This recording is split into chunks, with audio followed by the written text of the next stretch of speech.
Thank you, Adam. In the theme of continuing the confessional, my name is John, I'm an engineer. That means two things. That means you're going to get slides, which you haven't had, so you don't have to look at me, but you're also going to get some technical stuff. And I don't apologise for that, because I think there's a need for you to see what's going on in this region, behind the headlines, behind the gloss. First of all, just to put into context, I'm going to say a little bit about Renew, but it's not a sales pitch for Renew, more about what's going on, and then a little bit about what does the future hold for us. Renew is a One North East funded project, really aimed at putting the North East on the map. We've talked a lot today, and we've heard different people say the North East is on the map. It is, but it could be better, it could be bigger. So we're here to facilitate, to catalyse, to encourage a whole range of low-carbon technologies, everything from community chip oil to diesel projects right through to carbon capture power stations. If anybody questions the need for public sector intervention in this market, I can say that Renew is a little over 12 months old, and in that 12 months we've worked with just over 200 businesses, mainly SMEs, but there is a huge demand for support from that community in this relatively new technology area. We've leveraged about £40 million of private sector money, and we've created some fair old employment potential in the region.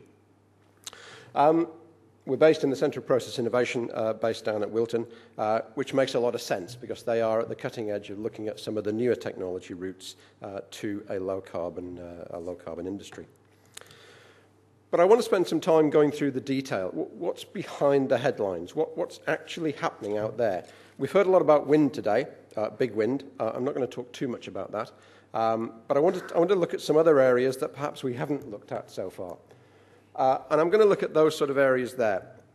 I'm going to talk a lot about waste. And waste isn't something we've talked about much today, and the role it has to play in a low-carbon transition.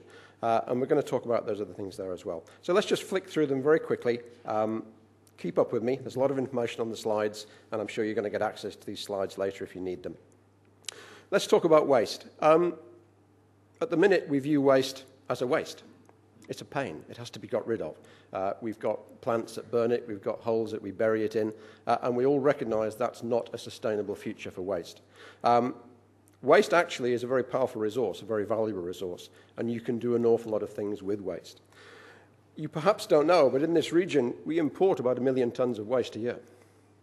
We actually export a lot of waste as well, but waste is a big thing in this region, not just municipal waste, but commercial industrial waste, hazardous waste from the process industries across the region. There is a lot of waste moving around, and we already do a fair bit of segregation. But I have to say it's a fairly token segregation. The curbside recycling that some of us do, depending which authority you're based in, separating your plastic, separating your bottles, your metals, it's actually a relatively token gesture. The opportunities for better segregation of waste are vast. The opportunities that could be created if we could, for instance, separate every bit of plastic waste we produce would spawn a whole new set of industries that could be quite easily located here in the Northeast to get value out of that waste stream. And an example there of a project that we've worked with Graphite Resources, who've come up with a slightly different technology.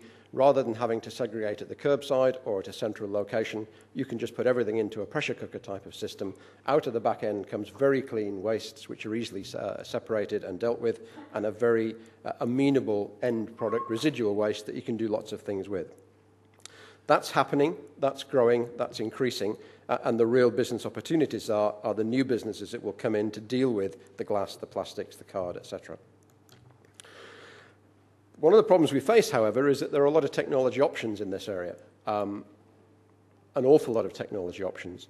There are lots of things you can do with waste. You can take waste and simply burn it at an extremely high temperature, and I mean a very high temperature, where things just instantly vaporize and produce what's called a syngas. In the process industry, that is a basic building block material. You can put anything in there. There are other projects which use lower temperature gasification and some form of treatment afterwards to produce transport fuels, ethanol, diesel, and we have real projects on the ground in the Northeast, which I'll cover in a second. And then we have anaerobic digestion. I think we know that anaerobic digestion is widely used in other parts of the continent, mainly because of the incentives that are provided to support it. But anaerobic digestion has a real role to play here in dealing with some of the organic wastes that we produce.